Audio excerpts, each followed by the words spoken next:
एक लड़की कॉलेज जा रही थी और इत्तेफाक से उसके पिताजी भी उसी रास्ते से गुजर रहे थे। बेटी पर जब नजर पहुंचती है तो वो भी उसके पीछे पीछे चल देते हैं। अभी उसने कॉलेज के अंदर प्रवेश ही किया था तो इसी बीच में उसे एक लड़का रोक लेता है।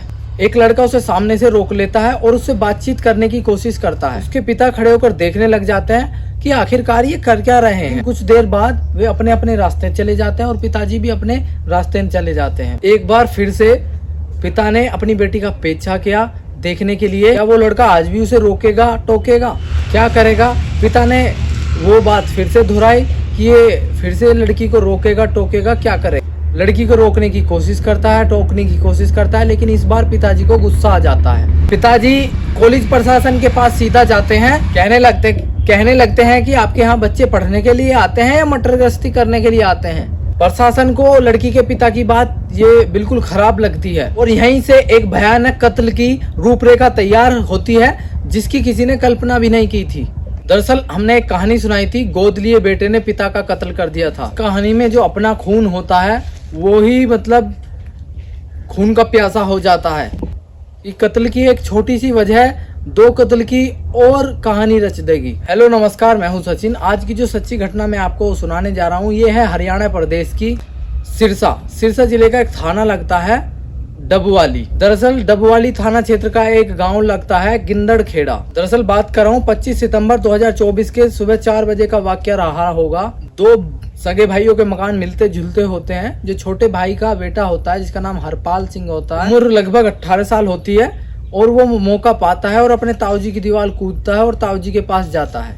धीरे से ताऊजी को उठाता है और कहता है कि ताऊजी हमारे घर में बदमाश आ गए हैं। दो बदमाश हैं, उनके पास हथियार है, उन्होंने घर में आग लगा दी। जैसे ही बात ताऊजी सुनते हैं तो ताऊजी घबरा जाते हैं और सोचने पर मजबूर हो जाते हैं कि करूँ तो क्या करूँ। ताऊजी यानी राम सिंह जोर जोर से चिल्लाने लगते हैं। सुबह का वक्त था लेकिन इतनी भी सुबह नहीं थी, लेकिन कुछ लोग उठकर बैठ जाते हैं। ताऊजी ने जोर जोर से चीखना चिल्लाना शुरू किया और लोग दौड़ने लग जाते हैं। तो लोग दौड़ने लग जाते हैं और जोर जोर से आवाज आने लगती है कि जसवंत के घर में बदमाश आ गए हैं। गांव वालों ने घर को चारों तरफ से घेर लिया था और जब गांव वालों ने देखा तो घर में आग लग रही थी और धुआं उठ रहा था। तो इसी बीच कुछ गांव वाले मकान के अंदर घुसते हैं और जिस कमरे में जाते हैं देखते हैं, हिम्मत जुटा के अंदर जाते हैं और देखते हैं कि कमरे में आग लग रही है। उस कमरे में गांव वाले घुसते हैं तो देखते हैं कि एक पलंग पर जसवंत लेटा है और दूसरी तरफ चारपाई पर उसकी पत्नी मलकीन लेटी हुई थी। जसवंत सिंह की उम्र लगभग 40 साल होती है और उसकी पत्नी की जो उम्र है वो 35 साल होती है।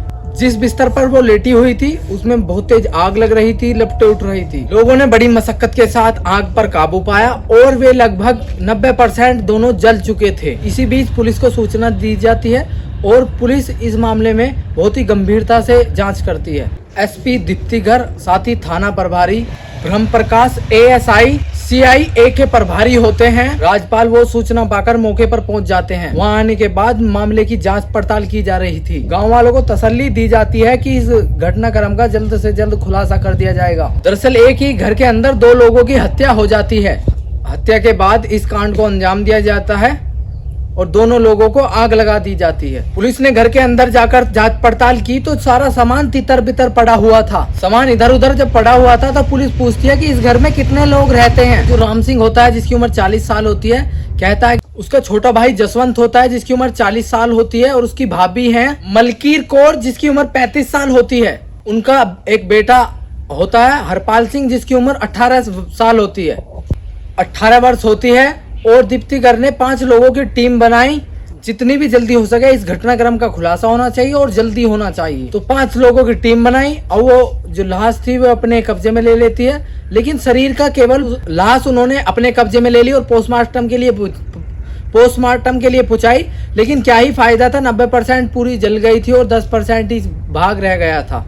10% ही हिस्सा बचा था, बाकी 90% हिस्सा जल गया था। घर में आग लग चुकी थी, कपड़े जल चुके थे और घर में तहस नहस हो चुका था। इस घटना का महज एक ही चश्मदीद था, वो था हरपाल सिंह जो कि इनका इकलौता बेटा होता है। ना इनका कोई भाई है ना कोई बहन है। कि पुलिस पूछती है कि तुमने क्या देखा, वो बताता है कि मैंने देखा कि 2 बंदूकधारी है और उनके पास बंदूक है। वो घर में क्या कर रहे थे, लेकिन वो इतना ही देखते सीधा उठा और अपने ताऊजी के पास गया उन्हें जगाने। जब उससे पूछा जाता है कि घर में क्या क्या सामान रखा था तो बताता घर में क्या ही सामान रखा होगा कि सब तो तितर बितर पड़ा हुआ था। जो गहने जवाहरात रखे थे वो दूसरे कमरे में रखे हुए थे लेकिन सुरक्षित थे। ऐसा लग रहा था कि लूट के बाद इस घटना को अंजाम दिया गया है, लेकिन जो दूसरे कमरे में सोना चांदी पैसे पड़े हुए थे, लेकिन वो जो बदमाश थे वो उन्हें लेकर नहीं गए, फेंके जरूर थे वो। पुलिस को यही बात खटक जाती है कि इतना सारा सामान सोना चांदी पैसे हैं लेकिन कुछ भी लेके नहीं गए वो। कुछ तो दाल में काला है। पुलिस ने उस जगह की वीडियोग्राफी भी कराई थी। वे सब जिस अवस्था में पड़े थे, ऐसी अवस्था में अगर कोई और होगा तो वो चीखेगा चिल्लाएगा, लेकिन दोनों ही पति पत्नी ने कोई बचने की कोशिश नहीं की। अगर इसकी जगह किसी और की हत्या होती तो वो ऐसी अवस्था में चीखेगा चिल्लाएगा, लेकिन यहाँ भी पुलिस को कुछ शक होता है। और इसी बीच में जो उनके लड़के से पूछताछ करती है पुलिस अपने तरीके से। उससे कहते हैं कि हमें लग ही नहीं रहा कि तुम्हारे माता पिता ने विरोध करने की स्थिति में आए होंगे। पुलिस पूछती है कि हमें यूं ही ऐसा लग रहा है कि उन्हें यूं ही मार दिया गया हो, लेकिन पुलिस अपने तरीके से जब लड़के से पूछताछ करती है तो चौंका देने वाले सच सामने आते हैं। दरअसल 1 से 1.5 साल पहले लड़का किसी लड़की के प्यार में पड़ जाता है, उससे मोहब्बत करने लगता है। जैसे ही लड़के के पिता को ये बात पता लगती है उसे गुस्सा आ जाता है। लड़की के पिता ने जब उन्हें अपनी आंखों से देखा तो कॉलेज प्रशासन के पास जाके शिकायत दर्ज कराई। लड़का गुरु नानक कॉलेज का प्रथम वर्ष का छात्र होता है। प्रथम वर्ष के साथ होने के साथ साथ उसे लड़की से प्यार हो जाता है। ये बात कॉलेज के प्रशासन से बताई जाती है और ये बात सीधा के पिता जो हरपाल जो लड़का है उसके पिता जसवंत को बुलाया जाता है कि आपका बेटा यहाँ पढ़ने के लिए आता है या कॉलेज का माहौल खराब करने के लिए आता है। जैसे ये बात लड़के के पिता को पता लगती है तो उसे बहुत ज्यादा गुस्सा आ जाता है और सबसे पहले बेटे का मोबाइल छीन लेता है। उसका पिता कहता है तुम्हें पढ़ाई करनी है पढ़ाई करो, लेकिन मोबाइल बिल्कुल नहीं दिया जाएगा। बात कुछ भी हो रही हो घर में, लेकिन हर बात पे पिता अपने बेटे को धमका रहा था। ताने कस रहे थे कि तुम पढ़ नहीं रहे हो, क्या कर रहे हो, धक्के खा रहे हो, हमारी बदनामी कर रहे हो। लगभग यही मामला 1.5 से 2 महीने तक चलता रहता है। छोटी बात डांट खा रहा था, अब चाहे वो चलने की बात हो, खाने की बात हो, रहने की बात हो, चाहे पहनने की बात। इकलौता बेटा था, उसे सुधारने की कोशिश कर रहे थे। बेटा गुस्से में आ जाता है और कहता है कि अब मैं अपने माता पिता को हमेशा के लिए शांत कर दूंगा। बेटा कुछ नशे की गोली को ऑनलाइन ऑर्डर करता है और वे गोली आ भी जाती है और 24 सितम्बर 2024 को वे इस घटना को अंजाम देता है। खाना खा रहे थे वे, खाना खाने के बाद बेटा पूछता है कि पापा लस्सी पियोगे, तो उस लस्सी में नींद की गोली मिला दी जाती है। तो जब नींद की गोली उसमें मिलाता है तो मात्रा थोड़ी सी अधिक करता है ताकि गहरी नींद में सोए। ये वाक्य 24 से 25 सितंबर के रात 1 बजे का वाक्य है। तो वो लड़का कहता है कि माँ पापा, लेकिन वे कुछ भी हरकत नहीं कर रहे थे। बेटा दूसरे कमरे में जाता है और बड़ी सी एक रोड होती है। सबसे पहले वो अपनी माँ के पास जाता है क्योंकि माँ भी ज्यादा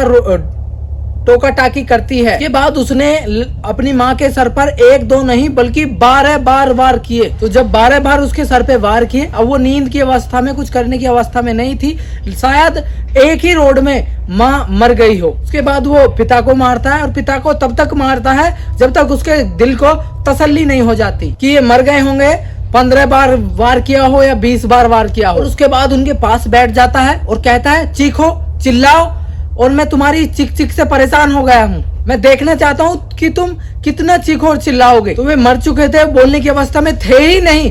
तो वो घर में जाता है और कपड़े निकाल के लाता है और उनकी डेड बॉडी पर जो कपड़े इकट्ठे करता है और उनकी डेड बॉडी पर डाल के आग लगा देता है। तो कपड़े लाता है इकट्ठे करके और आग लगा देता है, और जैसे जैसे कपड़े जल रहे थे वैसे वैसे उनका शरीर भी जल रहा था। कपड़े लगभग आधा पौन घंटा धू धू करके जलने लगते हैं और वे जो लाश होती है वो चिताएं बन जाती हैं। जब वे कपड़े धू धू करके जलने लगते हैं तब वो सोचता है कि अब मैं आगे की प्लानिंग कि मैं अब शोर मचाऊंगा या किसी को बुलाऊंगा। तो वो कमरे में जाता है और सामान इधर उधर फेंक देता है। ना तो वो जेवरात को हाथ लगाता है ना नकदी को हाथ लगाता है। उसने जेवरात और पैसे को हाथ लगाया ही नहीं, बस उसे उधर उधर फेंक दिया। जैसे लुटेरे आते हैं, लूटपाट करते हैं, सामान लेके चले जाते हैं, लेकिन यहाँ कुछ लूट हुई ही नहीं थी। पुलिस को यहीं से शक हो जाता है। पास में धीरे से जाता है, दीवार कूदता है, ताऊ जी को बताता है चोर आ गए हैं, बदमाश आ गए हैं और उन्होंने घर में चोर आते हैं। ताऊ जी लोगों को इकट्ठा करते हैं, ताऊ जी शोर मचाते हैं, लोगों को इकट्ठा करते हैं पुलिस आती है और मामले का खुलासा करती है। यही लड़का बीए के प्रथम वर्ष का छात्र होता है। इस लड़के को पूरी ईमानदारी, शिद्दत से और उसकी छोटी से छोटी बातों का ख्याल रखा जाता है और उसे अच्छा इंसान बनाने की कोशिश कर रहे थे, ताकि वो अपने सपने पूरे कर सके, ताकि वो अपने भविष्य में आगे बढ़ सके। लेकिन वही अपने माँ बाप का कातिल हो सकता है, कत्ल कर सकता है, ये कभी किसी ने नहीं सोचा था। जब ये घटना अखबारों में प्रकाशित होती है तो आसपास जितने भी इलाके होते हैं और जिले होते हैं, वहाँ चर्चा होनी शुरू हो जाती है। इकलौता बेटा, सगा बेटा ऐसा कैसे कर सकता है? जिस दिन ये घटना होती है उस दिन उत्तर प्रदेश के बुलंदशहर में भी घटना होती है। जो बेटा गोद लिया होता है उसमें वो अपने पुलिस वाले पिता की चाकू मारकर हत्या कर देता है और इस बात की गूंज चारों तरफ फैल जाती है। और एक तरफ लोग कहते हैं कि अपना खून अपना होता है, लेकिन ये हरियाणा के सिरसा वाली घटना में, ये घटना सिरसा हरियाणा प्रदेश के जिला सिरसा में होती है। तो तब ये क्या होता है? इनकी परवरिश का नतीजा है या इस मोबाइल ने दिमाग को पूरी तरीके से बदल दिया है? या उस लड़की से इतना प्यार करता था कि उससे दूर जाते ही, उसका मोबाइल छीनते ही, कम्युनिकेशन अलग होते ही इतना बबूला हो जाता है कि अपने पिता की हत्या कर देता है। दोस्तों, इस मामले में पुलिस जल्द से जल्द चार्जशीट लगाएगी और इस मामले का खुलासा कर, इस मामले में सजा दिलाने की कोशिश करेगी। और सिरसा पुलिस ने मीडिया के सामने बात कही है और इस मामले में अभी जितने दोषी होंगे उतने दोषियों को सजा दिलाने की कोशिश करेगी। इस घटनाक्रम को सुनाने का उद्देश्य किसी का दिल दुखाना नहीं है, किसी को परेशान करना नहीं है। हमारा मकसद है केवल आपको सचेत करना, आपको जागरूक करना है, आपको सचेत करना है। तो आज के लिए इतना ही। मिलते हैं एक नए एपिसोड के साथ, नए वीडियो के साथ। जय हिंद, जय भारत।